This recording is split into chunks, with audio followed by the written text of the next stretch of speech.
सामूहिक चेतना शक्ति और जन भागीदारी से असंभव लगने वाला कार्य भी संभव किया जा सकता है।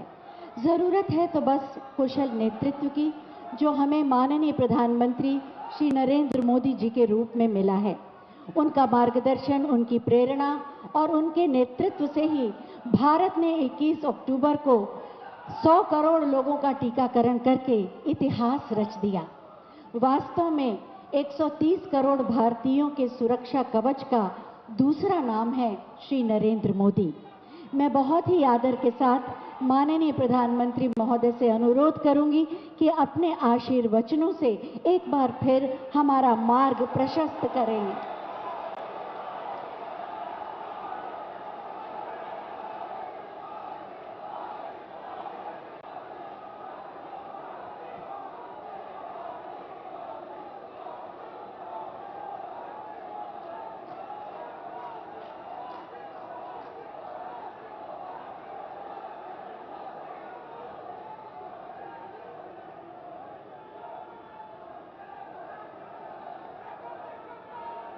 भारत माता की,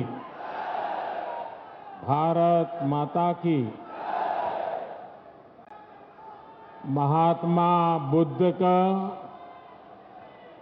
पावन धरती सिद्धार्थनगर में हम आप सभा का प्रणाम करित है।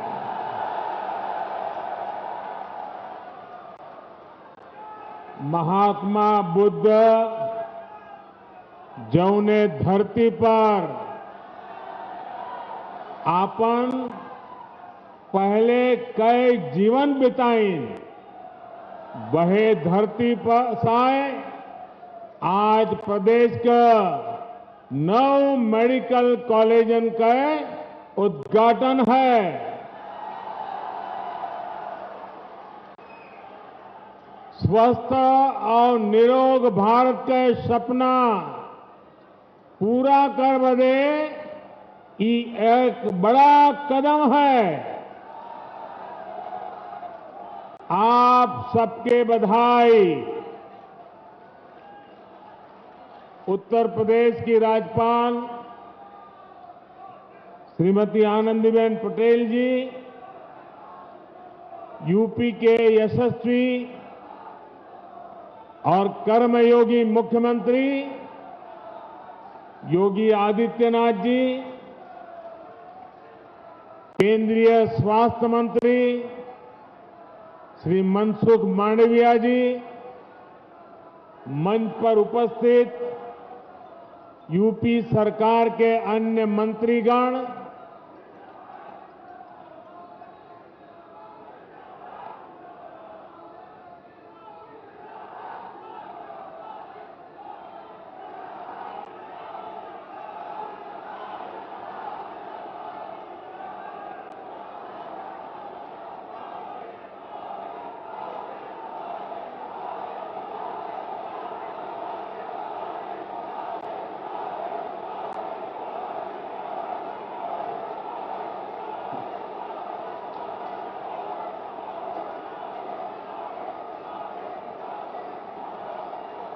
संतोष हो गया? अगर संतोष हो गया तो बैठिए। देखिए, आपको मैंने पूरा अवसर दे दिया।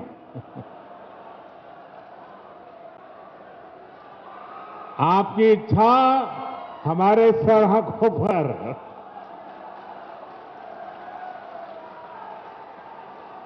तब आप इजाजत दें तो मैं शुरू करूं।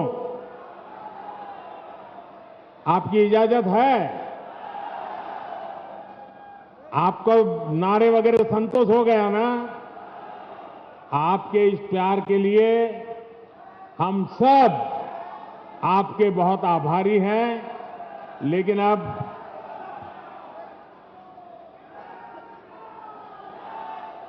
ये उत्साह अभी कई महीनों तक चला रहा है।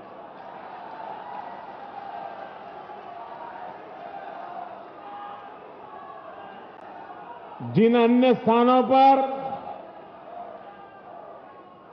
नए मेडिकल कॉलेज बने हैं, वहां उपस्थित यूपी सरकार के मंत्रीगण, कार्यक्रम में मौजूद सभी सांसद, विधायक, अन्य जनप्रतिनिधि और मेरे प्यारे भाइयों और बहनों, आज का दिन पूर्वांचल के लिए, पूरे उत्तर प्रदेश के लिए आरोग्य की डबल डोज लेकर आया है। आपके लिए एक उपहार लेकर आया है। यहां सिद्धार्थनगर में यूपी के 9 मेडिकल कॉलेज का लोकार्पण हो रहा है। इसके बाद पूर्वांचल से ही पूरे देश के लिए बहुत जरूरी ऐसा मेडिकल इंफ्रास्ट्रक्चर की एक बहुत बड़ी योजना शुरू होने जा रही है। और उस बड़े काम के लिए मैं यहां से आपका आशीर्वाद लेने के बाद, इस पवित्र धरती के आशीर्वाद लेने के बाद, आपसे संवाद करने के बाद काशी जाऊंगा और काशी में उस कार्यक्रम को लॉन्च करूंगा।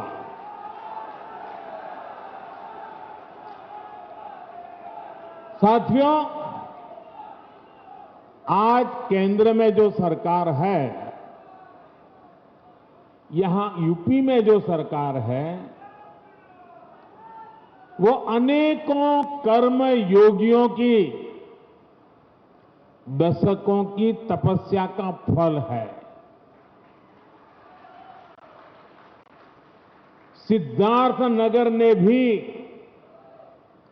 स्वर्गीय माधव प्रसाद त्रिपाठी जी के रूप में एक ऐसा समर्पित जनप्रतिनिधि देश को दिया, जिनका अथाह परिश्रम आज राष्ट्र के काम आ रहा है।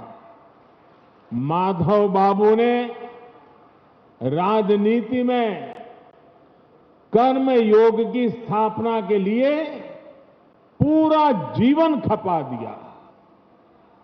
यूपी भाजपा के पहले अध्यक्ष के रूप में, केंद्र में मंत्री के रूप में उन्होंने विशेष रूप से पूर्वांचल के विकास की चिंता की।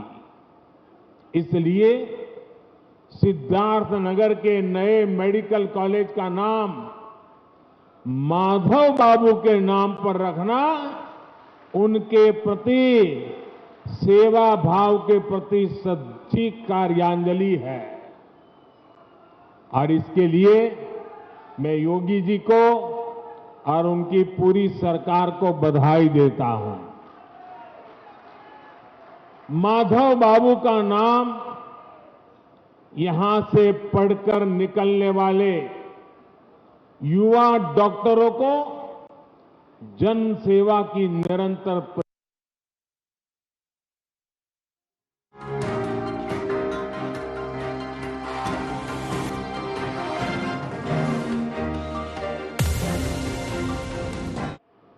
आस्था, अध्यात्म और सामाजिक जीवन से जुड़ी बहुत विस्तृत विरासत है।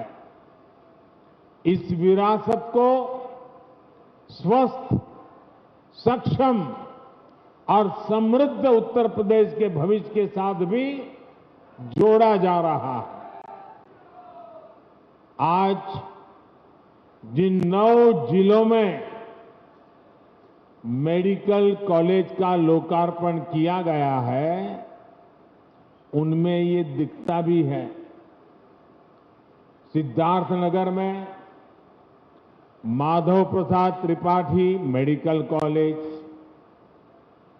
देवरिया में महर्षि देवरहा बाबा मेडिकल कॉलेज, गाजीपुर में महर्षि विश्वामित्र मेडिकल कॉलेज, मिर्जापुर में मां विंध्यवासिनी मेडिकल कॉलेज, प्रतापगढ़ में doctor Sonelal Patel medical college, एटा में वीरांगना अवंतीबाई लोधी मेडिकल कॉलेज, फतेहपुर में महान योद्धा अमर शहीद जोधा सिंह और ठाकुर दरिया सिंह के नाम पर मेडिकल कॉलेज, जौनपुर में उमानाथ सिंह मेडिकल कॉलेज और हरदोई, ऐसे कितने 9 मेडिकल कॉलेज, ये सभी मेडिकल कॉलेज अब पूर्वांचल के कोटि कोटि जनों की सेवा करने के लिए तैयार है। इन 9 नए मेडिकल कॉलेजों के निर्माण से करीब 2,500 नए बेड तैयार हुए हैं। 5,000 से अधिक डॉक्टर और पैरामेडिकल के लिए रोजगार के नए अवसर बने हैं। इसके साथ ही हर वर्ष सैकड़ों युवाओं के लिए मेडिकल की पढ़ाई का नया रास्ता खुला है। साथियों, जिस पूर्वांचल को पहले की सरकारों ने बीमारियों से जूझने के लिए छोड़ दिया था, वही अब पूर्वी भारत का मेडिकल हब बनेगा। अब देश को बीमारियों से बचाने वाले अनेक डॉक्टर, ये धरती देश को डॉक्टर देने वाली है।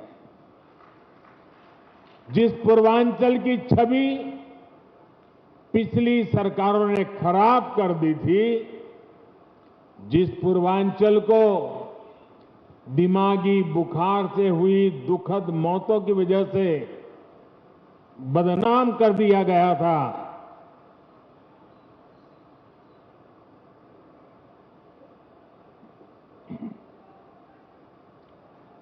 वही पूर्वांचल, वही उत्तर प्रदेश पूर्वी भारत को सेहत का नया उजाला देने वाला है। साथियों, यूपी के भाई बहन भूल नहीं सकते कि कैसे योगी जी ने संसद में यूपी की बदहाल मेडिकल व्यवस्था की व्यथा सुनाई थी। योगी जी तब मुख्यमंत्री नहीं थे, वे एक सांसद थे और बहुत छोटी आयु के वो सांसद बने थे। और अब आज यूपी के लोग ये भी देख रहे हैं कि जब योगी जी को जनता जनार्दन ने सेवा का मौका दिया, तो कैसे उन्होंने दिमागी बुखार को बढ़ने से रोक दिया। इस क्षेत्र के हजारों बच्चों का जीवन बचा लिया। सरकार जब संवेदनशील हो, गरीब का दर्द